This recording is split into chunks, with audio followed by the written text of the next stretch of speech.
Good evening, ladies and gentlemen. This is a very special evening indeed. It's the grand finale of this most special series. We'll speak more about that at the conclusion.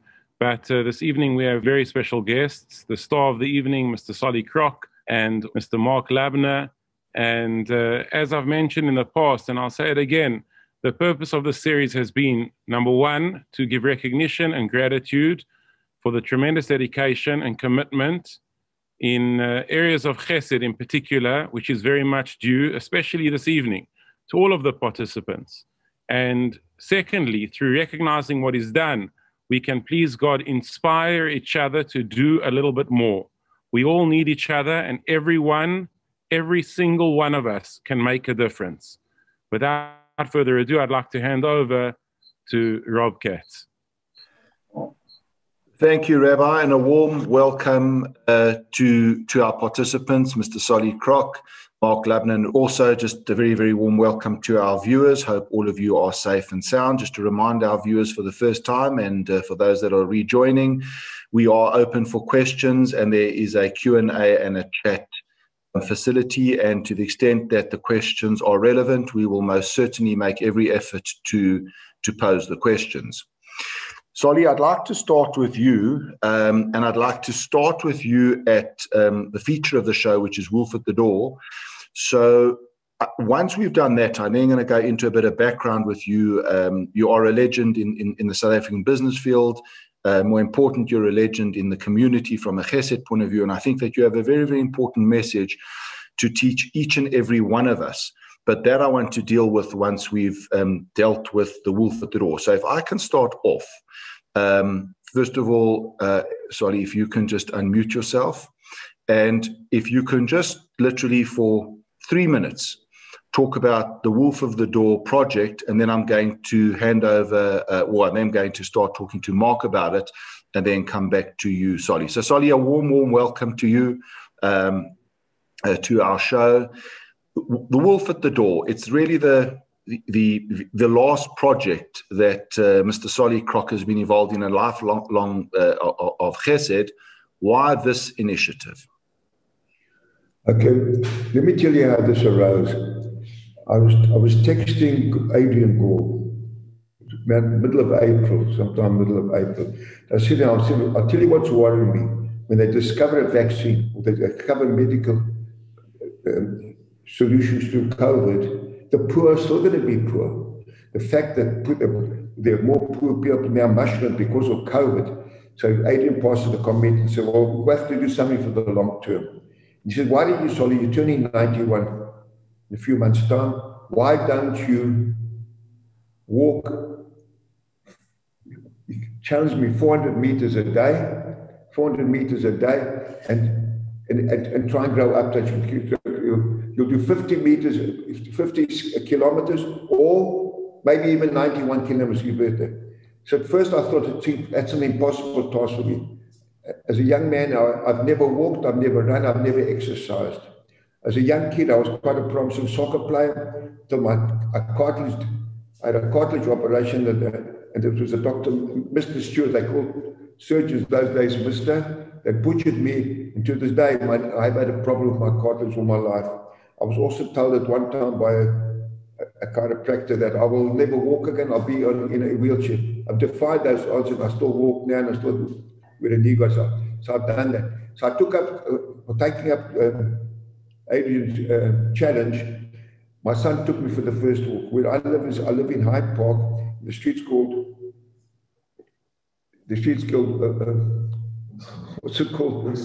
Winston Lane, and there's a gate. It's a gated community, except our property is just outside the gate.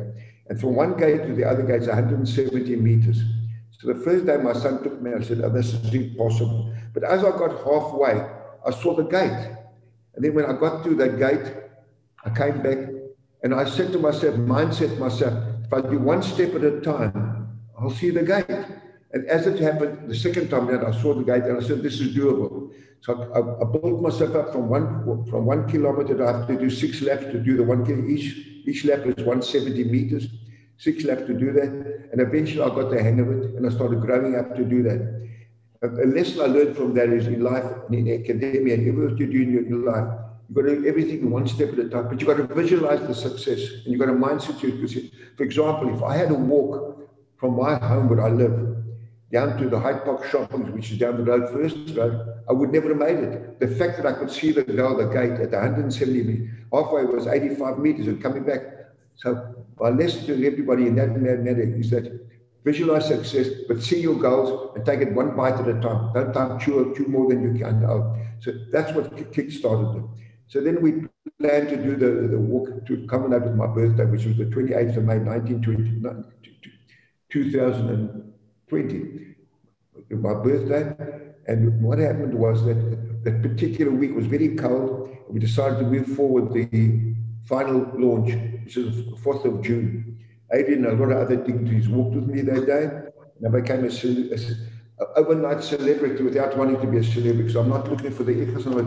And what inspired me more than anything else was Captain Tom Moore of in London, where he walked 100 meters in front of his property with a wheelchair, and his target was to raise 1,000 UK pounds. In fact, it went viral. His program went viral, and he raised over $48 million. So that inspired me, and inspired a lot of it. And I think what's inspiring people, indirectly I'm not looking for the fame or the glory, is maybe the fact that I'm 91 and a half now, and I've done this walk and challenging other people to do the same. So we've got plenty of programs lined up to enhance our program of walking and raising funds. And our mission statement, basically, our mission statement is, well, I don't know if it's a tribute to Rambam, to other famous philosophers, and that is that if you teach a man if you give a man a fish, you fish him for a day. If you teach him how to fish, he feeds himself for a lifetime. So that's our man. And also, we don't want to reinvent the wheel. We decided to partner with Lab's Africa Tikkun. The second partner we chose was Michael Dr. Rudolph. They've got a place called Sekikane Abyss Valley that grows food, and their slogan is give food, grow food. So that's the kickstart we've done reasonably well. But let me make an emphasis. The baby hasn't been born yet. By March, it will be the first year the baby's been born. We have over 3 years to reach our target. There's a lot of plans how to reach our target. So wonderful. Thank you, Solly. So, Solly, if you can just stand by literally for the next 5 minutes, I'd just like to come over to Mark now. Mark, if you would unmute yourself over there. Mark, welcome to the program. Marc Lubner, the Chief Executive of Africa Tikkun, which hardly needs an introduction into the Chesed world of South Africa. Mark, just at the outset, we really, really appreciate your time. I know that you are taking time out of a year-end function for another charity fund that you've got. So, on behalf of us, we really appreciate the time that you are spending with us. Mark, just some questions that I'd like to ask you. Africa Tikkun got firmly behind keeping the wolf at the door project. Why did you get involved? Rob, first of all, thanks very much for including us on your show. We're always pleased when the community sort of recognize the work of Africa Tikkun, and very grateful that we're given this opportunity. I think the reason behind why Africa Tikkun got behind Keep the Wolf from the Door campaign was twofold. First of all, as the rabbi said earlier on, this really is a time when we really have to come together. We have to collaborate. Sorry, Mark, can I interrupt you for 1 second? Just 1 second. If you can just explain to our viewers what actually the Keep the Wolf from the Door campaign is. Well, Keep the Wolf from the Door campaign is an initiative, driven by this incredibly philanthropic, but at the same time, highly competent individual called Solly Krok, who doesn't just necessarily have a belief that you have to, feed an individual for a day. We have to find long-term solutions. So the Keep the Wolf from the Door campaign is really, it's a donor campaign. Monies raised by Solly are then redistributed to organizations that Solly has personally reviewed and accredited that meet the criteria of ensuring long-term sustainability, particularly around food. And Solly's vision is that it doesn't necessarily limit to just the Jewish community beneficiaries or just the Black Township community beneficiaries, but in fact, any people who are suffering and are in need. Wonderful. Thank you, Mark. And why did you, and I mean Africa Tikkun, get behind the project? Well, if anybody's ever spent more than 5 minutes in Solly Krok's company, you'll know the answer to that. There's no saying no, quite frankly, to this unbelievable human being who only wants to help and give and support others. He's probably one of the most selfless human beings I've ever met. He's also probably one of the most egotistical, and I say that in a very positive sense, because you need to get, Solly has a statement that he makes every time he speaks to me. He says, execute, execute, execute. That's the solution for success. And when you think about it, that's exactly what it's really all about. So when we saw what Solly was doing, we ourselves are involved in a program that is developing youngsters from early infancy all the way into productive job market opportunities. And food and food security is one integral part, Rob. It's not in and of itself sufficient to resolve the problems that we're facing with youth unemployment in the country. You've got to marry food security and education and skills training and job opportunities. And you've got to plan collectively together, the private sector, government, and civil society. But I'm not going to make a speech about that. But when we saw what Solly was doing, we recognized this was one of the integral components to this holistic model.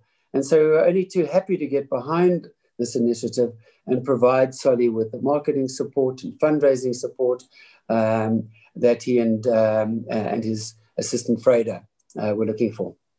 Right, great. Thank you, Mark. Mark, obviously Africa Tikkun is a remarkably successful organization. It's been successful for many, many, many years, and we'll come back to that at the end of talking to you. But what plans do you have to assist keeping the wolf at the door to become sustainable in the longer term? Well, you see, I think what's happening is the donor community, locally and internationally now, is insistent on results. You know, for many years, it was enough just to collect money if you were a well-meaning charitable initiative. But there's so many. South Africa has over 250,000 registered non-for-profits alone. Donors want impact. And what we can do is we can give fundraising initiatives like Keep the Wolf from the Door impact statistics.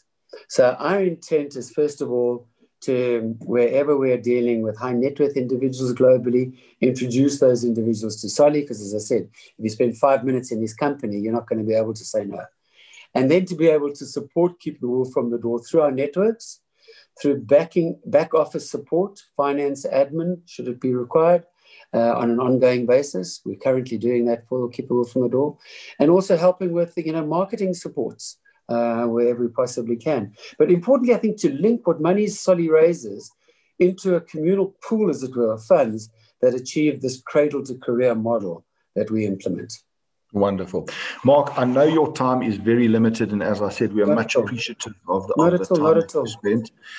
Is there any final thing that you'd like to point out to us in relation to Africa Tikkun keeping wolves at the door, a message to our viewers at this point in time?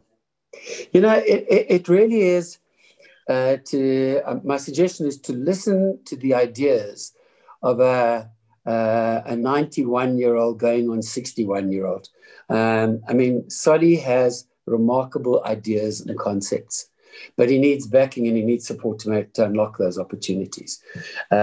He's doing this together with Freda and the support of Africa Tikkun, but almost as a one-man band. His ideas are absolutely brilliant. If you want to understand why the man has been so successful commercially, you only have to listen to some of the concepts that he's coming up with. So my appeal to people is don't discount this 91-year-old. He's actually a 61-year-old in disguise. And to listen to the concepts and just give time, just stop and think about what Solly is suggesting, because you'll see that he has the ability to have material impact with this Keep the Wolf from the Door. And just to everybody who's listening, to just say, please stay safe, particularly all of those who are down on holiday in the Cape regions. Everybody's valuable, and we as a community, need to pull together as much as we possibly can. So good health is a prerequisite for that. Wonderful. Thank you, Mark. That was Marc Lubner, Group Chief Executive of Africa Tikkun. And Mark, we would really welcome, and you've committed, so there's no getting out of it, to appear on our show early next year on Africa Tikkun. And I think it's going to be an enormously successful show, Mark, where you can really showcase to the community and to the wider community what you've done over many years. Mark, thank you. Travel safe. Thanks very much, everybody. You and to your family to be safe. And once again, we appreciate it very much. You can get back to your party now. Thank you, Mark. Thank you very much indeed. Thank you, Rabbi. Thanks much indeed. Bye. Great. Okay. Solly, back to you. So we've heard Keeping Wolf from the Door. We've heard from Mark what the concept is and how Africa Tikkun is going to be helping you. And please God, it will be very successful. We also, you spoke about some beneficiaries. When the rabbi and myself met with you a week or two back, you were quite excited about the tie into Yad Aaron. Maybe you just want to spend a little bit of time talking about that specific initiative. Okay, let me tell you what happened. Up to now, we've been going about 9 months, and as I mentioned earlier, the baby hasn't been born. But I decided one day, consulting with my personal assistant, Freda, that we should do something for the Jewish community, because it breaks my heart, the requirements, and Yad Aaron is trying to fit the requirements of 700 families a week, and it's mushrooming more since COVID. It's unfortunate, but people with quite good little businesses, where they can fend for themselves, provide food for their families, all of a sudden their business operations dried up. There was an example that she told me with tears in her eyes. A gentleman arrives with a great looking motor car, and he comes with a food hamper. She says, how can you? She says, yes, I was comfortable up to a month ago. I'm not comfortable anymore. I might have drive a motor car, but I need food to eat. And he had tears in his eyes. And that also started motivating me, because of the untold, you cannot believe how many requests there are, and they tear-jerkers. Unfortunately, like I mentioned to you earlier today when I spoke to you, is that when I get a phone call, the first thing that goes through my head, therefore the grace of God go I, that I'm not phoning somebody. And it was drummed into me by my family, particularly as I mentioned my kid, and be a giver. Thank God that you're knocking on doors and other people are knocking on doors. So immediately I get that request, I feel. And often some of the requests are from people who are reasonable or drug addicts, and I'm told they check up. But that's not my cause. My cause is to help everybody possibly. And then I mentioned to you that my father said when I was growing up and I was 18 or 20, and you laughed at me, and I said, my son, you've been gelukkig niet geboren in the Bible. My son, you're lucky you weren't born. I said, Daddy, why? What have I done, Daddy? He says, because you can't say no. So you can take the inference what that means. So it's my pleasure to make sure that particularly after we decided that we were supporting mainly the black communities, that we should help Yad Aaron as one of the major features, because they've done an incredible job led by Alice Friedman and her team. So we decided to make them a beneficiary. We have a huge target there. We went into an advertising campaign over 2 months virtually, but I know that was just a brand awareness of marketing the KW name, Keep the Wolf from the Door. Incidentally, that name was given to me indirectly when I was talking to my daughter in London, who lives in London. Most of my other kids live in America. I was talking to her, and I said, I've got to do something to keep the wolf from the door from the needy, when people suffering the pangs of hunger. And she said, Daddy, that's the name you should call the place, Keep the Wolf from the Door. It's a great name in the English world. Apparently, it's not understood in America or in the black communities. But we're building on that name, and I believe the idea to use that name, use the logo that was created by Sidiane and one of his an artist that was from the University shows the hand keeping away the wolf. We want to brand that product.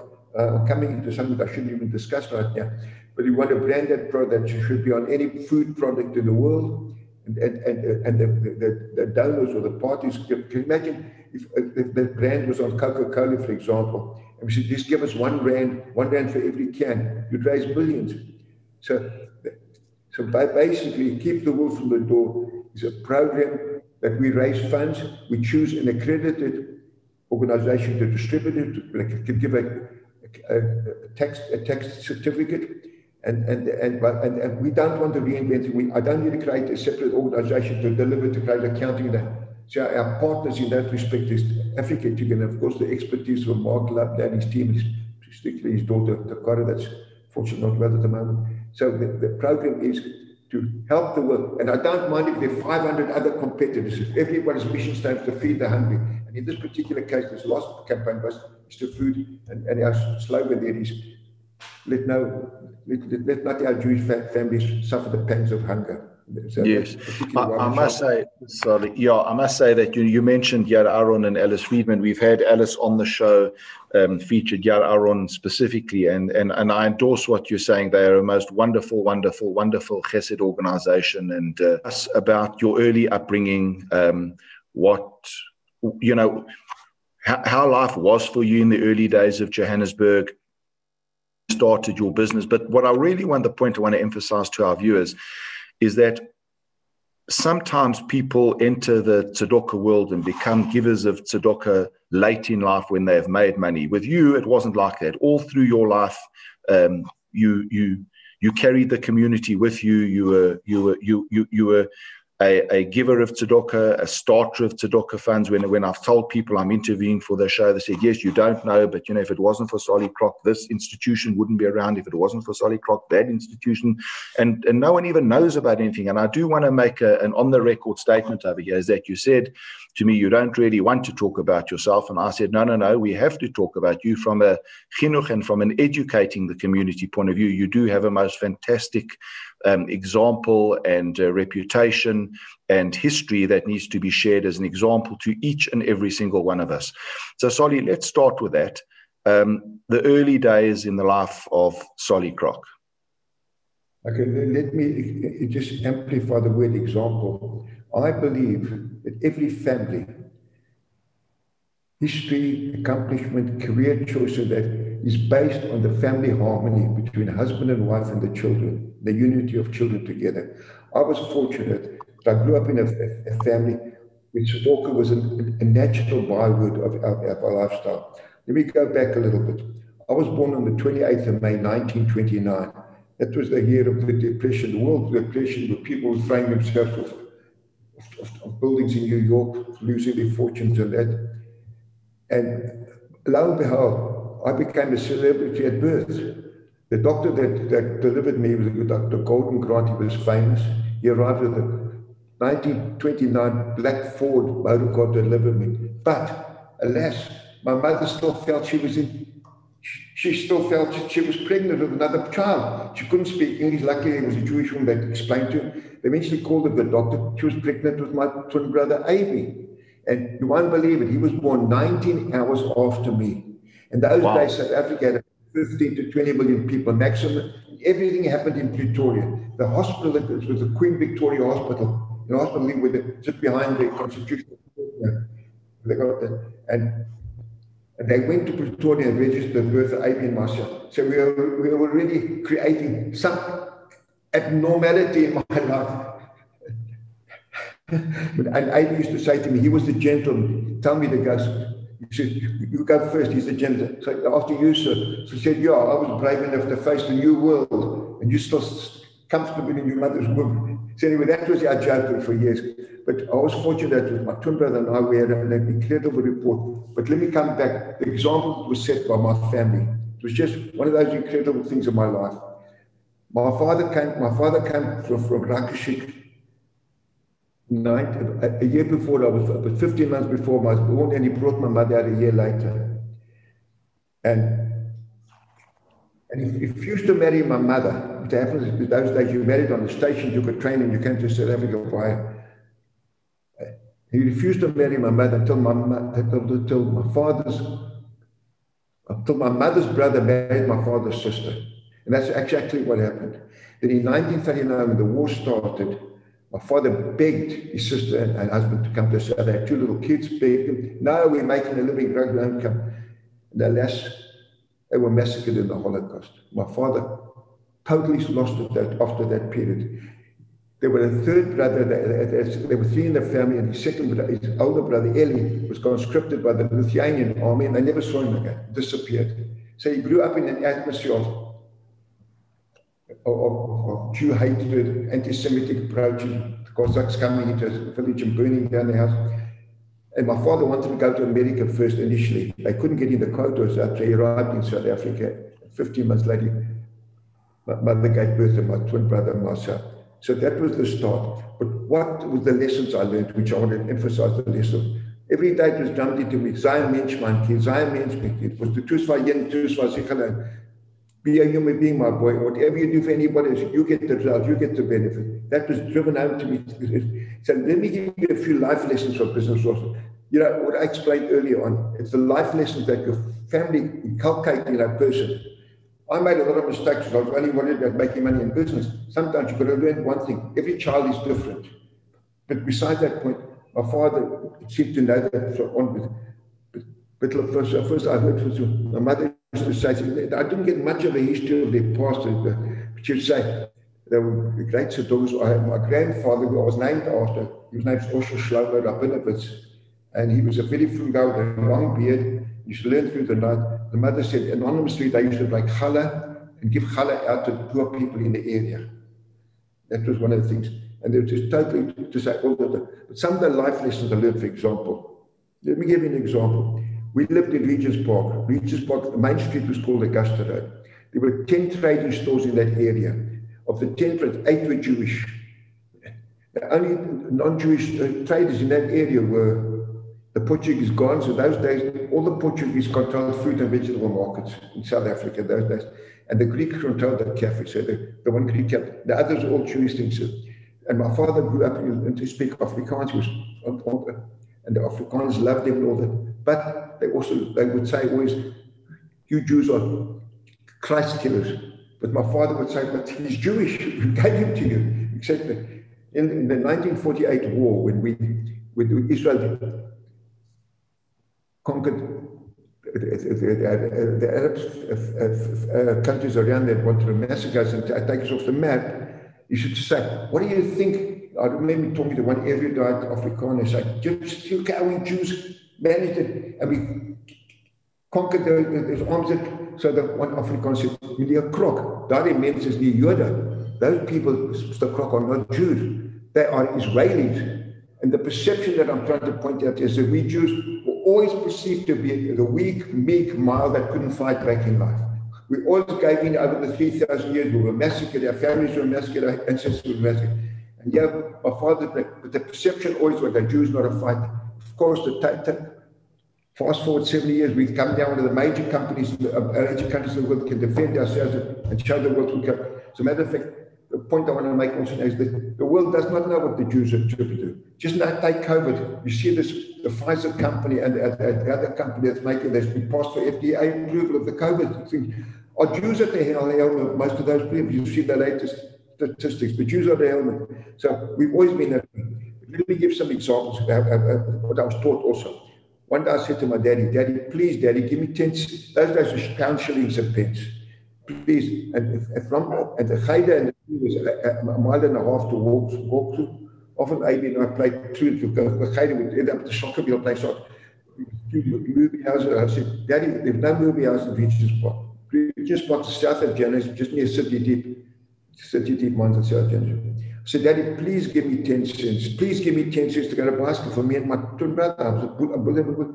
She said, what do you do about it? I said, Daddy, when the usher comes down at the end of the interval, there's a tray.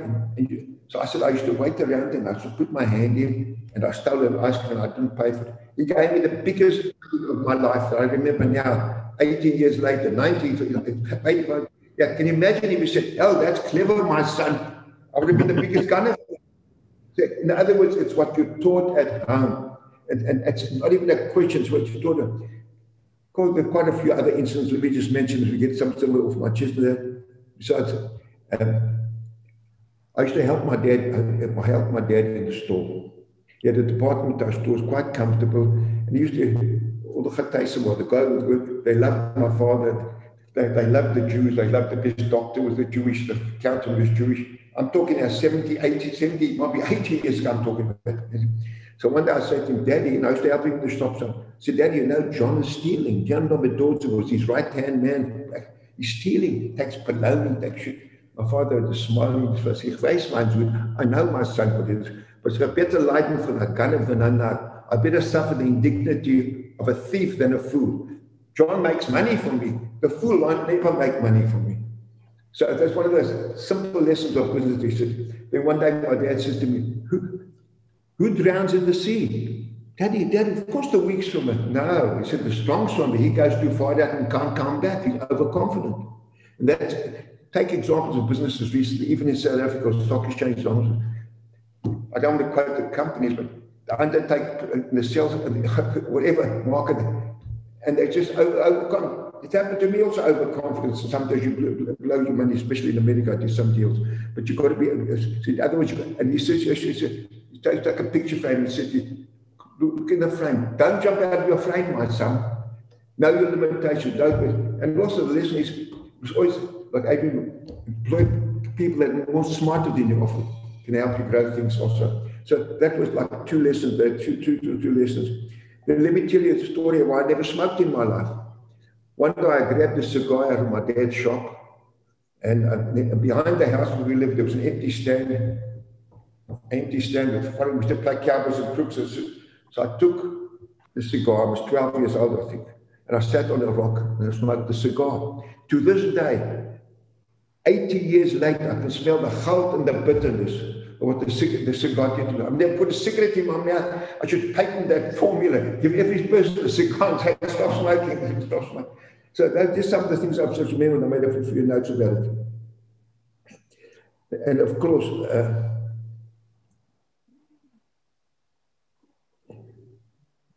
okay, I think I've covered some of the lessons learned. But of course, my mother dumped him as, please help everybody. And yes. that culture of being giving, and regrettably, like my father's, I can't say no. I feel for somebody else phoning. So that's one of the lessons. And what I'm repeating again is the example you'll learn at home to create the culture of your children going forward.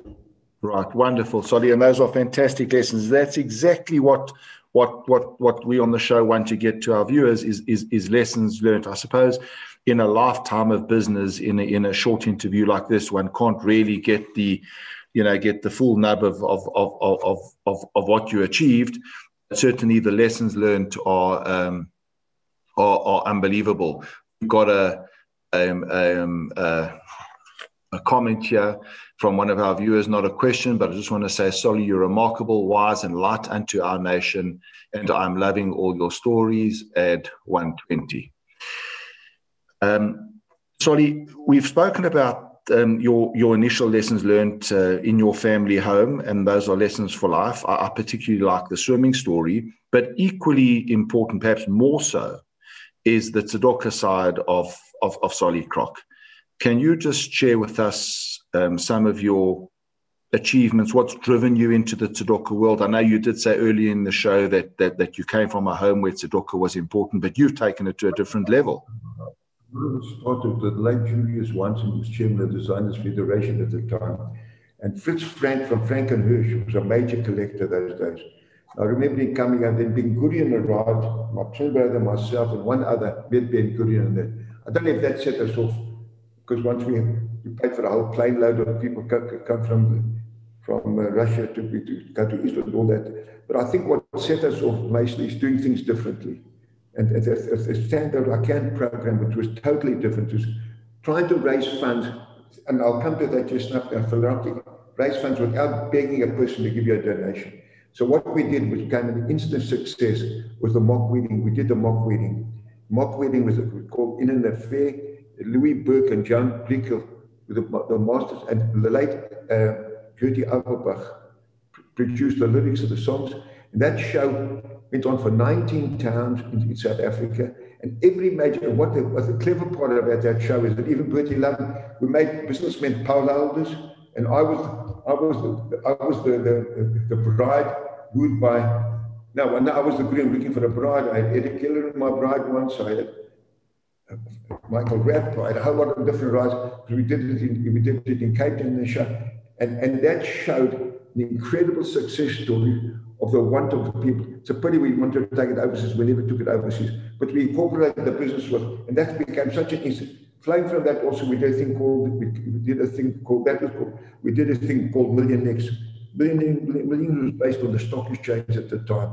And we sold shares in those days, 1,000 rand a share. And we drew a lottery to win that money. And it was an incredible success story. We only stopped that program called Million X. We had a pamphlet built every year. With two people that helped us dramatically with it. I've got the name for a minute. And that became an incident. I only stopped it when the lottery was registered. Even the banks and even the government turned a blind eye to that success of it because we raised a huge amount of funds over the period. Members that looked after about 19 different organizations, mostly non-Jewish at that time, if I remember correctly. So that was one of the two. But what we want to try and inculcate the spirit of giving, but also giving back a show or giving back. I have a lot of other programs I want to mention right now. That the idea is to give and comfortable. So one of my little talks about the King of the Jews is of David Vicente. He will tell everybody, King of the Jews. He claims I've taught people how to give without feeling the harshness of giving, breaking the bank. By giving it to the joy and understanding. I think I did that unwittingly without knowing it. But so, because I can imagine a way of creating things. And I think those two things were the great. We did a lot of other programs, obviously a lot of other programs to help people. But that was one of the two things that set us apart from the normal way of fundraising. Yes, and Solly, what you're not saying, is that your particular contribution to the Torah world in South Africa has been enormous, and we thank you for that. Solly, before we end, as I say, in a lifetime of business success and communal and charity success, it's just not possible to do justice to what you've done.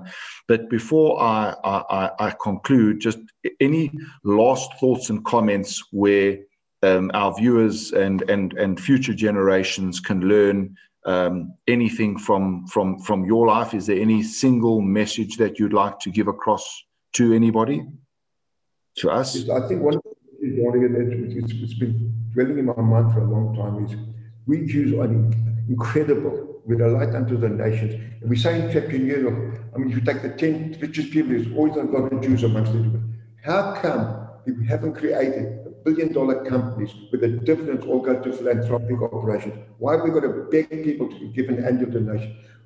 Can you imagine if we can have a growth fund where you raise $1 billion and you open a company, you own the company, and you give them? I did it a little bit with one of the Chabad school at the time.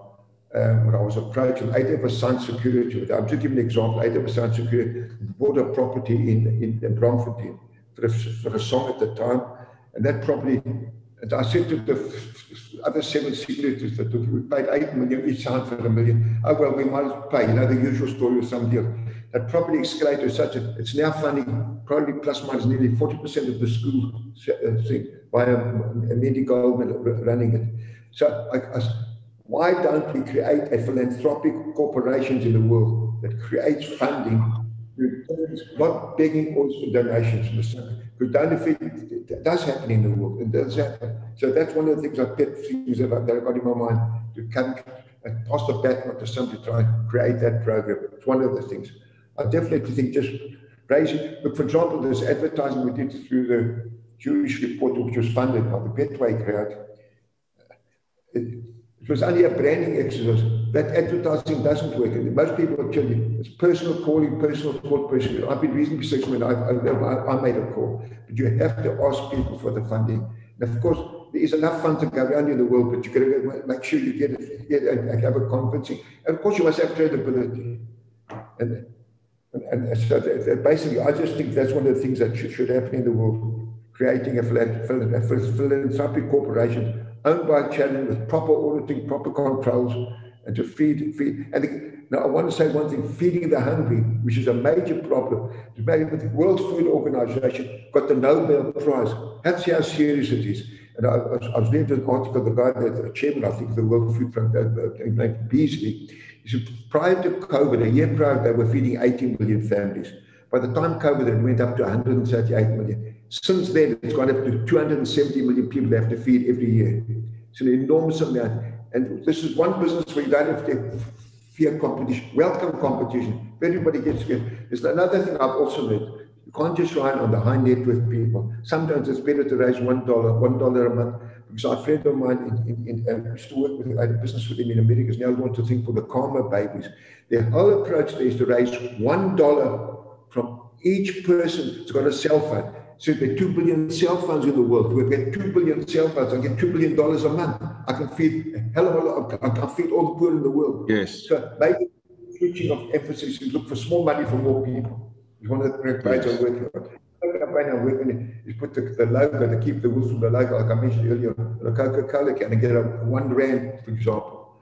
Or even take Adrian has been fantastic at advising and helping me with this program. You can imagine they've got 2 million members. If I asked each me to give me R1 a month, I'll get 2 million rand a month. I can feed people. Yes. So they all way to do it without upsetting the budget of the giver. Wonderful. Thank you, Solly.